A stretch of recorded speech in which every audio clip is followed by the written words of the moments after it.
let's talk about Arkansongs first. How did that come to be? And who was your co-host that you started with? Okay, let's see. This was late 90s, and Keith Merckx, who I attended Arkansas State with, he's also a journalist.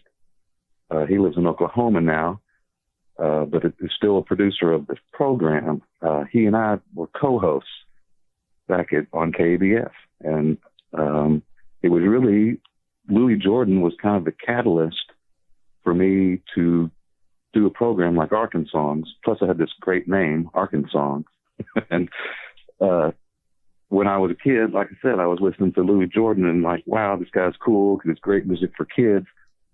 And as I got older, I wondered, what sort of legacy was going on in his hometown of Brinkley.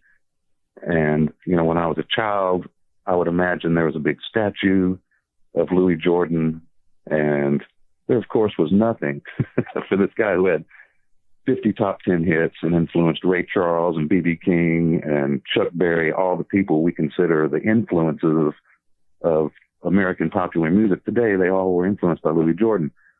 And so I started wondering, if this guy's fallen through the cracks, who else is out there that is, putting down some really groundbreaking music that's from the state.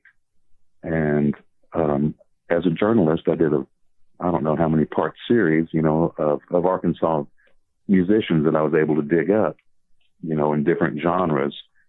And I had that, and it was sort of a template for all the artists that we could play on a radio program. And in around 2002, Keith had left the state, and so I don't know if you guys remember Ron Breeding, well-known radio journalist of the era, and Ben Fry. They asked me to come over to KUAR and reformatted the show to be pre-recorded and to be sort of a segment to fit into public radio day parts. And from there, I've been able to get the show syndicated on all the public radio stations in the state, KUHS in Hot Springs, which is a community radio station, solar-powered, the only solar-powered station in the state, second in the country. Wow. And also KFFA, which is a commercial station, Peabody Award winner in Helena. It's, launched King Biscuit Time, a famous radio station. But anyway, got there and down in El Dorado and over in stations in Louisiana and in East Texas. So the program's been, something that I'm very proud of and very passionate about. And I'm very glad that people get a chance to hear it, around the state and even elsewhere. I'm flattered that someone in Texas would ever think to listen to Arkansongs. You know what I mean? Mm-hmm. I read where you made a quote. You said a quote that says, "You don't have to be dead to be on Arkansongs, but it helps." Yeah, that's, maybe taking it a little far. In the early days, I did try to do, I don't want anyone to die.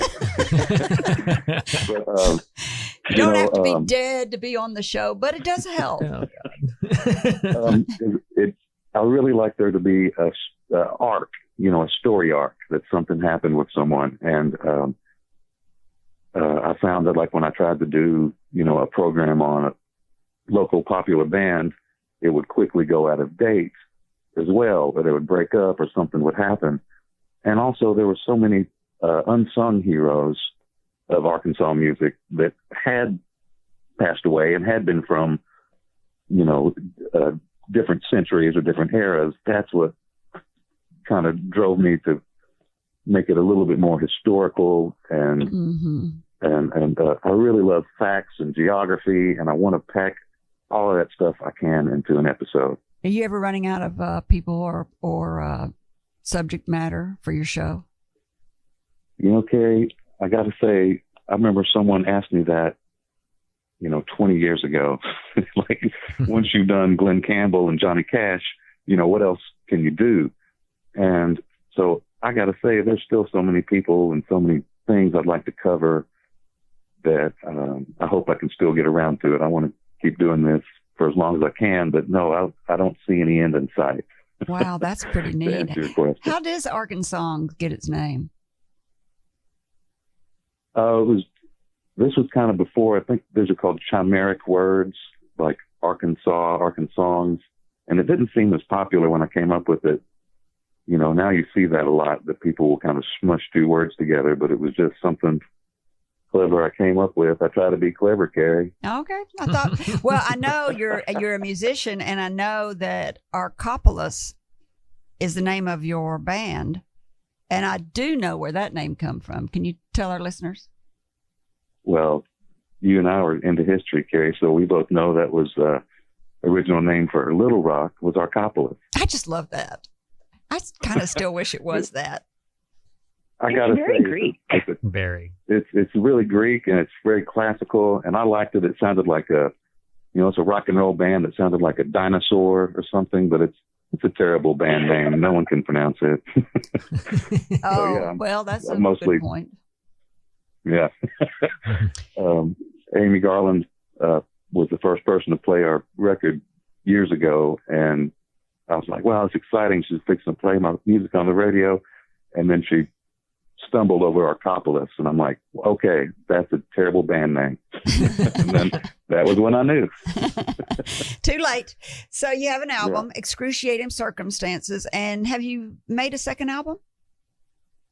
Well, we've got one almost in the can, and I sent a copy of an older sort of a hip-hop homage to the city of Little Rock called City of Rock, and there was a lot of samples on that. So one of the songs on this record is more of a rock and roll version of this rap song, with no samples, just real loud music. So it's really kind of interesting, but I call out all the neighborhoods. City of Rock, it should be the. I actually have a tape of that, so we're going to play a little bit of it. Oh, good. Stephen. Yeah, but Little Rock needs to get that into their official song category. Okay, Stephen, don't play it. We'll play it when we edit, because everybody here knows what it sounds like. We've all heard it. It's a hit waiting to happen. When I heard it, I thought this is a song for the city of Little Rock to use. Oh, yeah. It lists all the neighborhoods. It's clever. It's got, a good beat. What do you think about it, Stephanie? It's already a classic. It's already a classic. It's a classic in our neighborhood. Yeah, I mean, it hits so many parts. I mean, I don't know that I even really knew what Amboy was. And I mean, I kind of knew where Rose City was. I also just think, where else are you going to get rhymes like Bill and Hillary with distillery? It's pretty clever.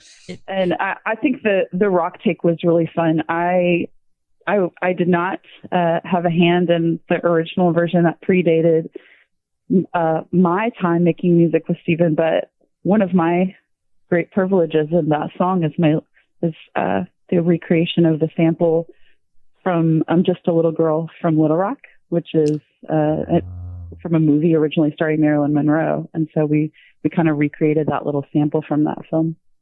Nice. A lot of fun. Nice. Okay, who wants to tell me how you two first met? Go ahead, Steph. It was a Juggalo convention. It was a what convention? Gathering of the Juggaloos. What's that mean? Joke. Oh, okay. Well, that went right over my head. All right, tell us, Stephanie. Dumb it down for me. I don't think I'll have to dumb it down for you, but I will tell you. I guess it was 2010, and Stephen and I met at a friend's Christmas party, and just got to talking, and found that we shared a lot in terms of an experimental approach to music, and just I ended up giving him the Smittle Band album, which was very new at the time, and I guess the rest is history. So I became a fan. Almost 10 years. Yeah, you did. You became a real fan. So you started the Smittle Band and met Stephen in the same year. A few months apart. Yeah, that's right. I had a dear friend, Elizabeth, who is a fabulous singer, and had gone for an audition. She saw some sort of advertisement from the fellows that I ended up playing with in the Smittle band that said that they were looking for, and I love this, they didn't say they were looking for a female vocalist. They said they were looking for a girl singer. And so my friend Elizabeth, who is a fabulous girl singer, said, oh, I'm just going to go try. And she ended up jamming with them for the evening, loved it, but had this like little voice in the back of her head that was telling her something. And so, as she told me later, she ended up calling the fellows in this Smittle band at that time. It was with Walker, Ray Wittenberg, and Jim McGee at that time. And she said that she really enjoyed the evening.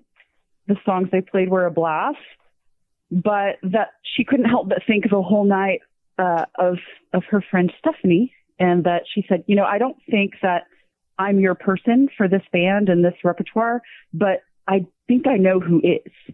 And so she passed along my number. We all connected and got together one night and played a bunch of, like, I'm sure we played Rolling Stones covers and Lucinda Williams and all sorts of things, and just really stuck from there. And we all were in a space where we could just kind of be a little bit free creatively and a little bit vulnerable creatively, you know, and none of us having any other like projects where certainly it was my first time singing in front of a band. The guys had all been in bands before, but we're kind of looking to stretch their wings a little bit into some different repertoire. And so, yeah, and then we started kind of the songwriting process just came along naturally. If you liked this video, subscribe to our YouTube channel by clicking on the picture of Kerry's face in the center of the screen. To watch the full-length interview, click the video in the top right. For more interview highlights, click the video in the bottom right. Thank you for watching.